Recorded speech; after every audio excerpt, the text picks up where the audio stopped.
அடுத்து நம்ம கல்கி படத்துல பார்த்திருக்கிற இந்த ஷம்பாலா, இது வரைக்கும் ஷம்பாலானா என்ன அப்படிங்கிறது யாருக்குமே தெரிஞ்சிருக்காது. அந்த கல்கி படத்தை பார்த்த பிறகுதான் ஷம்பாலா இமயமலையில இருக்கு அப்படிங்கிறது நம்ம எல்லாருக்குமே தெரியும். ஆனா இந்த இமயமலையில ஷம்பாலா எங்க இருக்கு அப்படிங்கிற ஒரு கொஸ்டின் தான் எல்லாருக்குமே எழுது. சைனா பக்கத்துல டிபெட் இருக்கு, டிபெட்டுக்கு அப்படியே இந்தியா இருக்கு, இது எல்லாமே தெரியும். ஏன்னா ஒட்டி ஒட்டி தான் இருக்கு. டிபெட்டோட நெருங்கிய ஒரு இடமா தான் ஷம்பாலா இருக்கு. அங்க கல்கி இருப்பாரா, அங்கதான் பிறப்பாரா, அங்கதான் ராஜ்யம் செய்வாரா.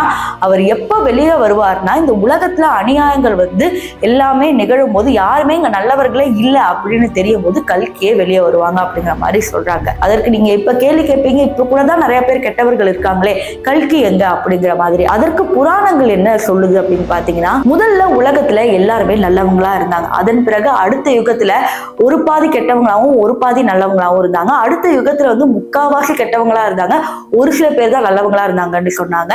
இப்போ அந்த யுகத்துலதான் நம்ம வாழ்ந்துகிட்டு இருக்கோம். இப்போ முக்காவாசி தான் ஃபுல் அண்ட் ஃபுல் பாதி பேர் கெட்டவங்களா தான் இருப்பாங்க, ஒரு சில பேர் மட்டும் தான் இப்படி நல்லவங்க அப்படிங்கிற மாதிரி ப்ரெடிக்ட் பண்றதுதான் இந்த கலியுகம். இதன் பிறகு லாஸ்ட் அட் எண்ட் தான் பாத்தீங்கன்னா ஒருத்தர் கூட நல்லவங்க இல்லாம எல்லாருமே அநியாயங்கள் செஞ்சுட்டு இருப்பாங்க. ஏதோ ஒரு கைப்பிடி அளவு இருக்கிற மாதிரி மனிதர்கள் மட்டும் தான் ரொம்ப நல்லவங்களா இருக்காங்க. சோ அவங்கள காப்பாத்ததான் கல்கி வருவாரு. அது ஷம்பாலால இருந்து தான் வருவாங்க அப்படிங்கிற மாதிரி இங்க இருக்கிற இந்திய மக்கள் நம்புறாங்க.